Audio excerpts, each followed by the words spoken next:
And here they come. For the first NASCAR Green Flag of Speed Weeks, the Clash of 19 is underway.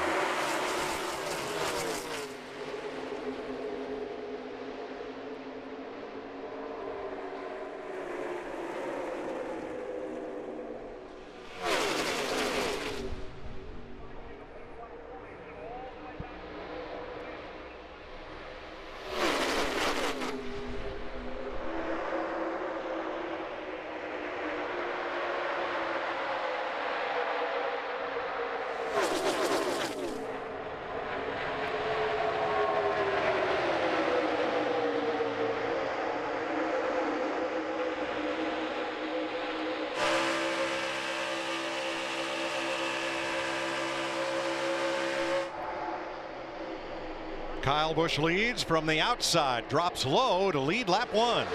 And didn't take him long to go 3 wide.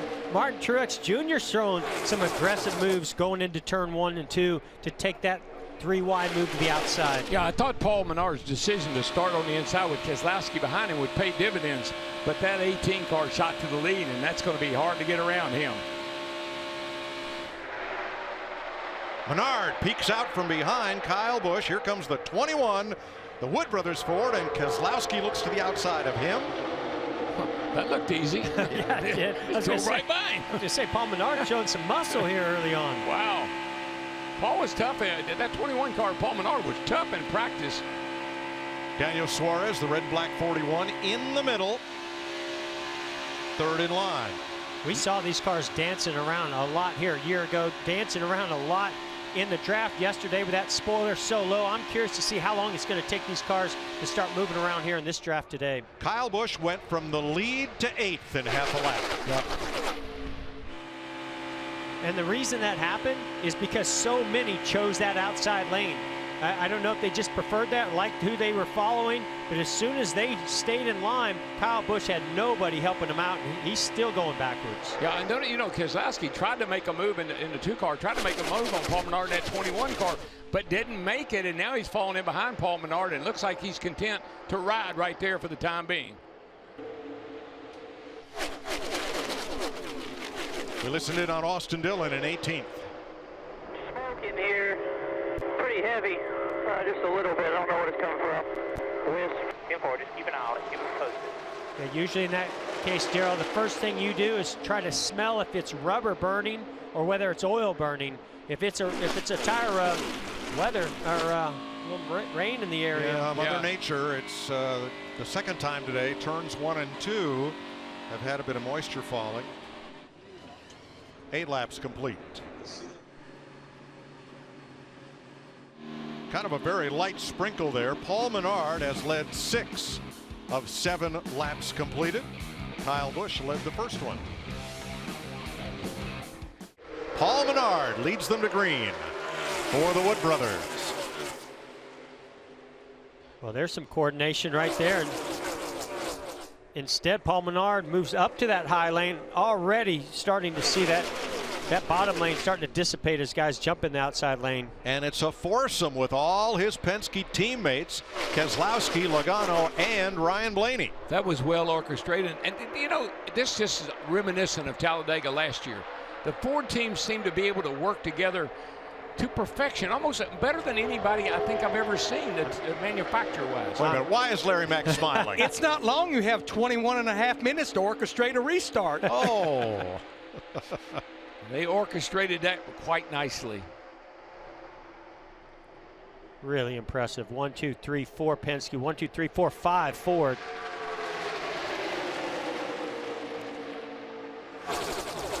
Kurt Busch did a really nice job sliding up in a pretty small gap there to get in that outside lane. I tell you, that 1 car has always been good. I just remember how aggressive that McMurray was in that 1 car.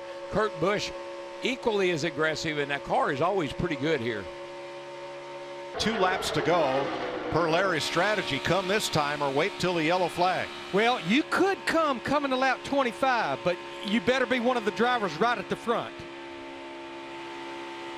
Well, you're going to know when they come because Paul Menard's going to drop down low through 3 and 4. No takers. No. And we begin the 25th lap. Like when you're lined up like that, it's almost too dangerous. I know it looks simple, but you come off turn 4, you run 190 miles an hour, and you're going to woe up and knock your over from behind. I see it time and time again. I think that's the best strategy, what they just did. Because you have to get down to 55 miles an hour for pit road. I'm seeing a lot of action in the Toyota pits down there right now. So we'll see what happens on this lap. You can already see them starting to move to that low line. These guys are coming. If not all of them, a lot of them. Track is still green. First 7 cars. And it will be until David Hoots calls for the caution. Wow. Here comes all but 5 cars to pit road. What a risky move by Denny Hamlin, making some spots up on the outside. Look at that. Like Paul Menard leads them down with Keselowski. Matt. And Kyle Busch's guys jump off the wall. Cam Wall going to work on the right front. TJ Ford pump and a half. The car is up. Harvick also farther up pit road. They were talking about weather being a concern as well, part of their strategy, Vince. And the 2 of Brad Keselowski, right sides only for Keselowski as he gets off with some gasoline, and the 22 left sides. So caution is on the racetrack. The first 5 drivers on your pylon on the left of the screen stayed on the racetrack to take the caution flag. Into the restart zone and green flag. Drop down. I don't know if you want to drop down, Darrell. I know he's going to, but we've seen that outside lane be such an advantage, and I think that's what Denny Hamlin's hoping for right here. It's funny, I noticed that too, Carl, on every restart. He's a little sluggish on initial, but then he gets going. 3 wide twice. Larson and Bowman in the middle. Big push to the rear bumper of Jimmy Johnson from Kyle Busch. Watch that outside lane just get a big head of steam here going into turn 3.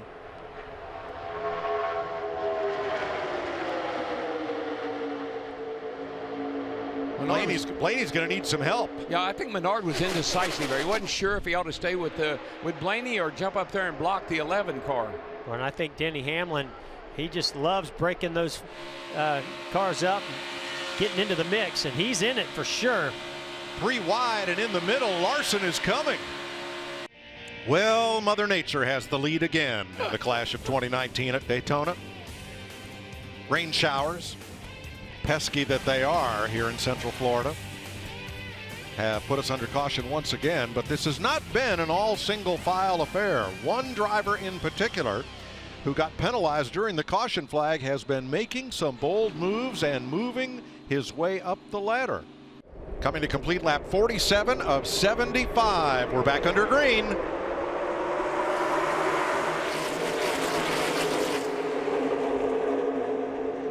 Wow, Kyle Busch wasted no time to get in that outside lane in front of his teammate Mark Truex Jr. Jimmy Johnson gave Paul Menard a nice shove to get out front and be able to choose which lane he wants to block. Boy, now this right here is when it gets dicey, because that 21 car, Paul Menard, he's going to have to work both sides. He's going to have to see which side has the energy, and he's going to have to drop down and block. Boy, this is going to have a big effect on Keselowski. You see the 41 of Suarez takes him 3 wide, shuffles him back. Daniel Suarez making the moves. Now up to 6th place, right behind the FedEx Toyota of Hamlin. Maybe they can get that inside lane going to the front.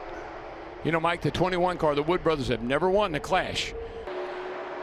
I think Menard right now is in the catbird seat. He can stay in that outside lane with Jimmy Johnson on his back bumper. That's working really well.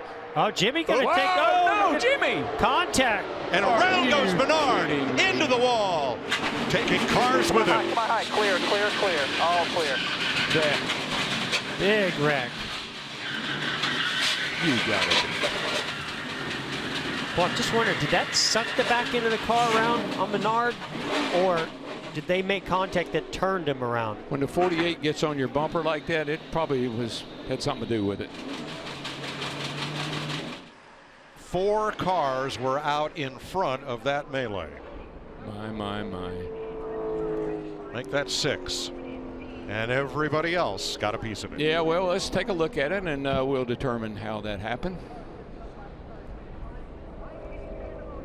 First, we're going to ride with Kurt Busch. Now, he is behind Jimmy Johnson's number 48.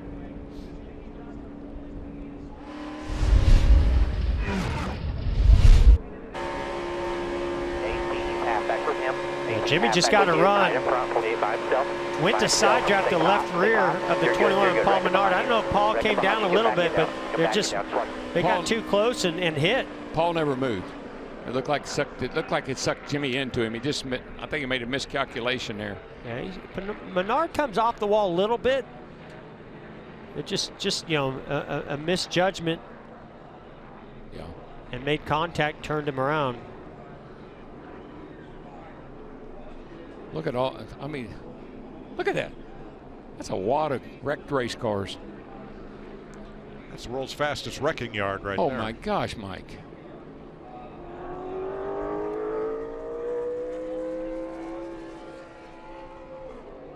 I don't think I've ever seen anything quite like that.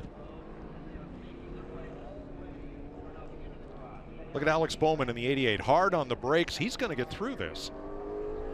I'm not sure how, but he did. Well, he's the only one. Yeah.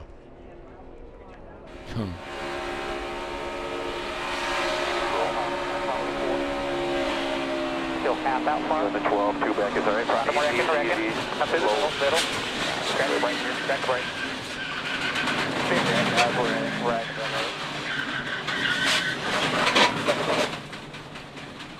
And we'll ride with Jamie McMurray next.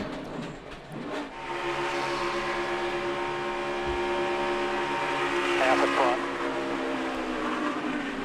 Spin ahead, he'll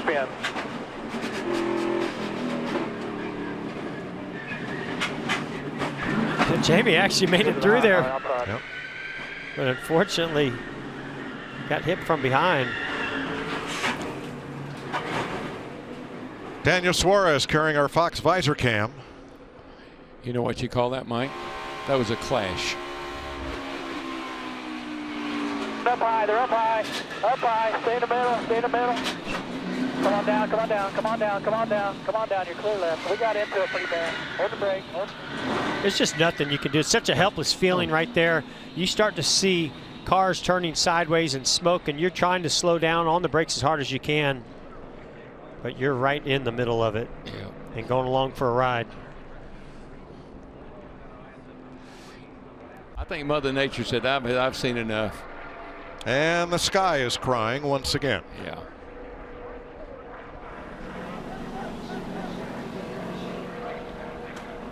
So the track drying equipment goes back out to turn 1 yet again.